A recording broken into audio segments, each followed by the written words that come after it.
DMA channel சார்பா உங்களை சந்திக்கிறது ரைட்டர் காசி தினகர். ஒரு வித்தியாசமான ஒரு டாபிக்கை பத்தி பேசலாம் அப்படின்ட்டு கனடாவில இருந்து ஒரு பார்க்கில் உட்காந்து பேசிட்டு இருக்கேன். அவுடோர் லொகேஷன்ல காற்றோட்டமா நிறைய ப்ரோக்ராம்கள், இந்த சேனல்ஸ், யூடியூப் அல்லது ரீல்ஸ், இந்த மாதிரி ஷார்ட்ஸ் எல்லாம் வந்ததுக்கு அப்புறம் சினிமாவை பத்தி நிறைய ப்ரோக்ராம்கள் வருது. சிலதெல்லாம் அடிக்கும்போது காமெடியா இருக்கு. சில படங்களை ஏஐல பண்ணி அப்பவே இருந்தாரு, அவரோட இருந்தாரு, அவரோட இருந்தாரு, அரிய புகைப்படம் அப்படின்லாம் போடுறாங்க. காமெடியா இருக்கு அந்த புகைப்படம்லாம். ஏஐல பண்ணது. மூஞ்சியே பார்த்தாலே தெரியுது இது ஏஐன்னு. ஏன்னா அந்த பீரியட்ல அவங்க கூட இருந்திருக்க முடியாது. நீங்க பாட்டுக்கு திடீர்னு நாளைக்கு வந்து அண்ணா கூட இவர் இருந்தாரு, விஜய் சேதுபதி நின்றுகிட்டு இருக்காரு, இல்ல அண்ணா கூட திரிஷாவும், அண்ணா ஏற்கனவே அண்ணாக்கு ஆசீர்வாதம் வாங்கின நடிகை திரிஷான்னு ஏஐல போட்டா திரிஷா உயிரோட இருந்தாங்க. அந்த நேரத்துல வேற ஜென்மத்துல இருந்திருப்பாங்க. அண்ணா முதலமைச்சரா இருந்த காலத்துல திரிஷா பிறந்திருக்கவே மாட்டாங்க உங்க அம்மாவே. இந்த மாதிரி எல்லாம் ஏஐல காமெடி பண்ணிட்டு இருக்காங்க.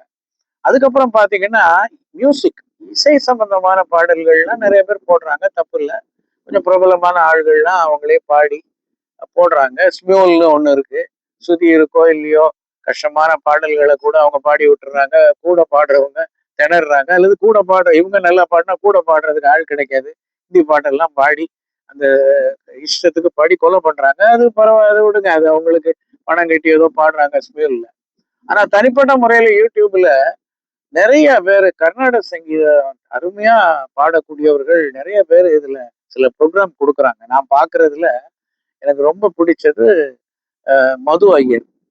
ஒரு லேடி அருமையா பழைய பாடல்களை, பெண் பாடகியா இருந்தாலும் ஆண் பாட்டை அருமையா பாடுறாங்க. அதுக்கப்புறம் இன்னொருத்தர் டாக்டர் நாராயணன் அப்படின்னு ஒரு ப்ரோக்ராம் கொடுக்குறாரு. ஈவன் அனந்து, முகேஷ், அப்புறம் நிறைய பாடகிகள் சினிமா துறையில வந்து ஒன்று ரெண்டு படங்கள் பாடுனவங்க, இல்லை பாடல, அவங்க பாடினா கூட இந்த யூடியூப் மூலம் ரொம்ப வியூவர்ஸ் அதை ரசிக்கிறாங்க, அருமையா பாடுறாங்க, தப்புன்னு சொல்லலை. நானும் அதை மாதிரி பாடகிகளை ரசிக்கிறேன். ரம்யா பெரியசாமி, அது மாதிரி மேல் சிங்கர்ல நிறைய பேர்லாம் நான் ரசிக்கிறேன். என்ன அவங்களுக்கு ஒரு நான் கண்டுபிடிச்ச ஒரே ஒரு எனக்கு மைனஸா நான் நினைக்கிறது என்னன்னா, கர்நாடக சங்கீதம் அளவுக்கு மீறி நீங்க கர்நாடிக்கா ஒரு பெரிய கர்நாடக சங்கீதத்துல ஒரு பாடகியாவோ பாடகரா வரணும்னா அதுக்கு ட்ரைனிங் வேற. அப்படி அதுல முறையோட அதை தெளிவா தெரிஞ்சுக்கிட்டு கூட அந்த காலத்துல எல்லாம் பாடகிகள் பெரும்பாலும் லைட் மியூசிக், மெலடியான பாட்டு கொடுத்தாலும் அவங்களால ஈஸியா பாட முடியும். அதுல அதிகமா சங்கதி போட அந்த காலத்து இசையமைப்பாளர்கள் ஒத்துக்க மாட்டாங்க. அவ்வளவு பெரிய எம்எல் வசந்தகுமாரி, அப்புறம் எம்எஸ், அதுக்கப்புறம் டிகே பட்டம்மாள், இவங்க மாதிரி மிகப்பெரிய கர்நாடக சங்கீத மேதைகள்லாம் இருந்திருக்காங்க. தமிழ் சினிமாவில் பாடி இருக்காங்க அவங்க. ஆனா அவங்க பாடல்கள்ல இருந்து அந்த அவங்களுக்கு அந்த குரலுக்கு தகுந்த மாதிரி, அவங்களுடைய கர்நாடக சங்கீத அறிவுக்கு தகுந்த மாதிரி கிளாசிக்கல் சாங்குக்கு அவங்கள கூப்பிடுவாங்க. ஒரு மெலடியான சாங்குன்னா அந்த காலத்துல அப்பவே வந்துட்டாங்க. சுசீலா, அல்ல ஜானகி அப்படிங்கிற பீலீலா கூட கொஞ்சம் கிளாசிக்கல் டச் அதிகமா இருக்கும். அப்படி வருவாங்க. மலையாளத்துல பாத்தீங்கன்னா அங்க உள்ள பாடகர்கள் வந்து லவ் சாங்ல கூட கொஞ்சம் கிளாசிக் டச்சஸ் இருக்கும், அவங்களுடைய இசை வேற. ஆனா தமிழ்நாட்டுல ஆரம்ப காலத்திலேயே பாத்தீங்கன்னா எல்லாம் கலந்துருக்கும். கர்நாடக சங்கீதத்துக்குன்னு ஒரு வெரைட்டி இருக்கும், டப்பாங்குத்து பாட்டுன்னு ஒரு ஸ்டைல் இருக்கும். அதே மாதிரி ரொம்ப சங்கதியே போடாம பாடக்கூடிய பாடல்கள் தமிழ்ல நிச்சயமா உண்டு. தெலுங்குலயும் இருக்கு. அதை பத்தி நம்ம தெலுங்கு மொழி அக்குரேட்டா தெரியாம அதை சொல்லக்கூடாது. இப்ப தமிழ் படங்கள்ல நீங்க பாத்தீங்கன்னா ஒரு மிகப்பெரிய இசையமைப்பாளராக இருந்த எல்லாருமே, யாரா இருக்கட்டும், ஜி ராமநாதனா இருக்கட்டும், சி ஆர் சுப்பராமனா இருக்கட்டும், எஸ் எம் சுப்பையா நாயுடு, அல்லது விஸ்வநாதன் ராமூர்த்தி, சலபதி ராவ், அப்புறம் வந்து அதுக்கப்புறம் வந்த கே வி மகாதேவன் சாரு, அதுக்கப்புறம் வந்த பிற்காலத்துல வந்த சங்கர் கணேஷ், இளையராஜா, இப்ப கடைசியா வந்த இளைஞர்களை விட்டுருங்க.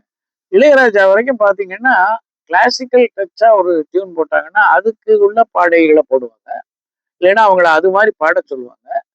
மெலடி சாங்னா அதுல சங்கதி போட விட மாட்டாங்க.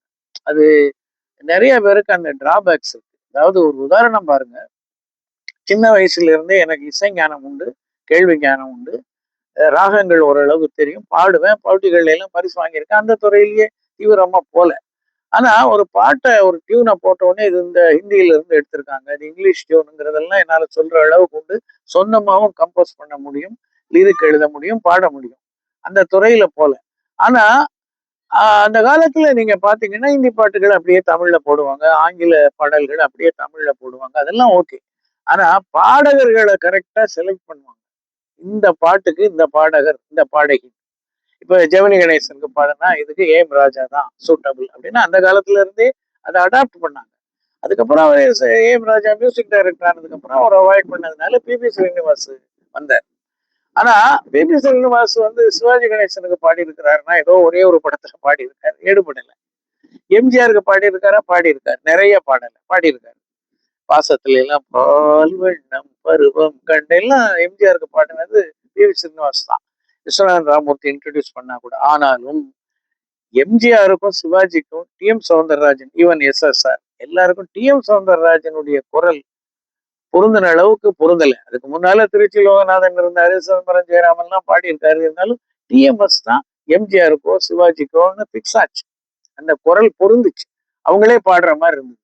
அது மாதிரி ஒரு கர்நாடக சங்கீதம் வருது அப்படின்னா அதுல வந்து சுசிலாவும் பாடுவாங்க, சூலமங்கலம் சிஸ்டர்ஸ் பாடுவாங்க, ஜானகி பாடுவாங்க, எல்லாரும் பாடுவாங்க கர்நாடிக் மியூசிக்.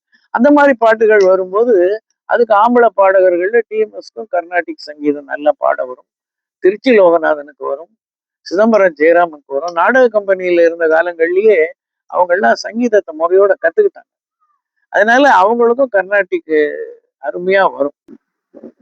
அப்படி பாடகர்கள் வந்து அந்த மாதிரி பாடல்களை அவங்க பாடும்போது என்னென்ன வாய்ஸுக்கு இவங்க பொருத்தமா இருக்கும்னு தேர்ந்தெடுப்பாங்க. இப்ப சினிமா பாடல்களை வந்து அப்படி எல்லாருமே பாடலாம், சினிமா பாடல்களை மேடையிலும் பாடலாம், அந்த குரலுக்குன்னு ஒரு தனித்துவம் இருந்தா அவங்கதான் பாடணுங்கிற சிஸ்டம்லாம் எப்போ போச்சு. இல்லைன்னா உதித் நாராயணன் ஒருத்தர் வருவாரு, இப்ப இந்த சித் ஸ்ரீராம் இவங்க எல்லாம் எல்லா பாட்டையும் பாடுறாங்க. அப்படி அந்த காலத்துல இல்லை. அதனால அதுலயே ஒரு காமெடி அடிக்கடி நான் நினைக்கிறது என்னன்னா, ஒருத்தனுக்கு ஒரே மாதிரிதானே குரல் இருக்கும் பிறந்ததுல இருந்து கடைசி வரைக்கும். ஒரு படத்திலேயே எம்ஜிஆருக்கு திடீர்னு எஸ்பிபி பாடுறாரு, பிவி ஸ்ரீனிவாஸ் பாடுறாரு, திடீர்னு டிஎம்எஸ் பாடுறாரு, திடீர்னு சீர்காழி பாடுறாரு. அப்பேற்பட்ட ஒரு இவருக்கு எஸ்எஸ்ஆருக்கு திடீர்னு குரல்ல டிஎம்எஸ் பாடிக்கிட்டு இருப்பாரு, திடீர்னு அவருக்கு திருச்சி லோகநாதன் பாடுவாரு. அதுவே தவறுதான். அதை இன்னும் தமிழ் இண்டஸ்ட்ரின்னு இல்லை, இவங்க என்னெல்லாமா பழைய காலம் புதிய காலம் அப்படி எல்லாம் சொல்லுவாங்க. அந்த காலத்திலேயே கேட்டேன், 40 வருஷத்துக்கு முன்னாலேயே ஒரே குரல்ல பாடாம ஒரு படத்துல 5 பாட்டும் டிஎம்எஸ் குரல் தானே இருக்கணும், அப்படி மாத்திக்கிறாங்க. அது லாஜிக் கரெக்டா? பாடுறதே தவறுங்கும் போது மியூசிக் எல்லாம் எங்க இருந்து கேட்குதுன்னு கேட்கும்போது இந்த குரலை மாத்தி மாத்தி ஒரே ஆளுக்கு 4 விதமான குரல் பாடுறதும் லாஜிக்கலி ராங். அது ஓகே, அதை விடுங்க. இப்ப இந்த பாடகர்கள்லாம் பிரைவேட்டா பாடுறாங்க இல்லையா, சங்கதி போட்டு பாடுறாங்க இல்லையா, அதனால அந்த மெலடி பாட்டினுடைய அழகு கெடுது. அதான் என்னுடைய வாதம். என்னன்னா பாடுறாங்க, மது ஐயர் நல்லா பாடுறாங்க, ஒரு கஷ்டமான பாட்டு, அது வந்து மேல் சிங்கர் பாடின பாட்டை கூட எடுத்து பாடுறாங்க, ரெண்டும் அவங்களே பாடுறாங்க. இப்ப நினைப்பதெல்லாம் நடந்து விட்டால்னு எடுத்து பாடுறாங்கன்னா அதுல அழகா பாடுறாங்க. என்ன இனிமையா இருக்கு குரல் அப்படின்னு நம்ம பல்லுவை நினைச்சுக்கிட்டு போது சங்கதிக்குள்ள போகும்போது அவங்களுக்கு அந்த கர்நாடக சங்கீதத்துல ரொம்ப ஊறினதுனால வந்த ரொம்ப அதுலயே ஆழமா அது கத்துக்கிட்டு வந்ததுனால என்ன ஒரு டிராபேக் வருதுன்னா, அந்த பாட்டை நம்ம கேட்டிருக்கோம் இல்லையா, அதுல அவ்வளவு சங்கதி இல்லைங்கிறது நமக்கு தெரியும், இசை பிரியர்களுக்கு தெரியும், சாதாரணமா கேட்கறவங்களுக்கு கூட தெரியும். அங்க ஓவரா சங்கதி போடும்போது அந்த பாட்டினுடைய அழகு மெலடி அடிபடுது. அப்படி எல்லாரும் பண்றாங்க. இந்த நாராயணன் அப்படின்னு சொல்லிட்டு ஒரு டாக்டர் இருக்காரு, அவரும் ஓவர் சங்கதி போடுறாரு. அது ஹிந்தி பாட்டுலயும் போடுறாரு, எல்லா பாட்டுலயும் போடுறாரு. ஏன்னா எஸ்பி பாலசுப்ரமணியமே அந்த காலத்துல ஒய்ஜி மகேந்திரன் வீட்டுல அடிக்கடி வருவாரு. நான் ரைட்டரா இருப்பேன் ஒய்ஜிஎம் வீட்டுக்கு. அங்க வரும்போது அவரை பாட சொல்லுவோம், பாடுவாரு. இந்த பாட்டு உங்களுக்கு ஹிந்தி பாட்டு ரொம்ப பிடிக்கும்னு ஒய்ஜிஎம் கேட்பாரு, நானும் கேட்பேன். அப்போ அவர் சொல்லுவாரு, நான் இந்த பாட்டை கேட்டுதான் நான் சினிமாவில் பாடகர் ஆகணுங்கிற ஆசையிலேயே வந்தேன் அப்படின்னு. காஷ்மீர் கி கலிங்கிற படம், ஷமி கபூர் ஷர்மிளா டாகூர் நடிச்சதுல தீவானா ஹுவா பாதல்